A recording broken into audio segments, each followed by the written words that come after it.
I'm Ryan Crocker, currently a visiting diplomat in residence at Princeton University, formerly American ambassador to Iraq, 2007 to 2009. The relationship between the Kurdish regional government and the Baghdad government is a complex one. It has had ups, it has had downs. What I think I'm seeing, though, is in recent weeks a commitment on the part of both parties to find a way to work together moving forward, to minimize the frictions, to maximize the areas of joint cooperation, to make not just the Kurdish region, but all of Iraq a better place. Again, this is really, really hard. The Kurds have suffered terribly in Iraq over the years, have every reason to be suspicious of a Baghdad government of whatever nature. The same is true in Baghdad. So I'm impressed not by the problems in the relationship, but at the ability of, again, the two parties not to immediately grab the guns and rush off to war, but to sit down and try and thrash this stuff too. So I'm actually more optimistic now about the future, not just of the Kurdish region, but of the entire country.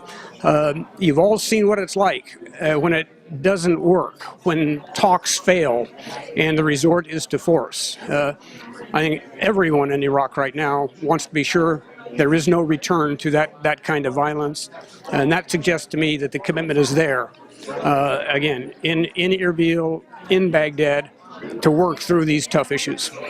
Well, I have no idea how the elections will go next month. I am going to be pretty confident they will be free and fair. Iraq has certainly learned how to run elections, good elections. It's going to be up to the Iraqi people. We don't choose the prime minister. We don't have a vote. The Iraqis do, and I hope that, particularly for this election, they are not looking only at tribal affiliation, sectarian identity, ethnic background, that they're looking at the records. What have the candidates shown in their ability to provide services and a better life for the Iraqi people? This is the time for that to be the criterion on which an election is decided. Well, Syria is, of course, a hugely complex situation. The barbarity on the part of the Assad government and its allies is frankly unbelievable. I don't think there is a military solution in Syria. I think military success on the field can create conditions for a political settlement, but I don't see a military settlement. And I would hope that this administration, as it looks at the current situation, will bear that in mind. We can't say that because Islamic State is militarily defeated, the problem is over. It's not over any more than it was in Iraq.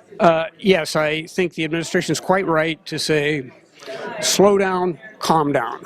Let's figure out what we're going to do, because again, I would not want to see a military strike that is simply a token. We did that once. We need to have a policy here, and we need to bring in as many others as possible to support that policy. There are conversations with the Europeans, with other Middle Eastern states.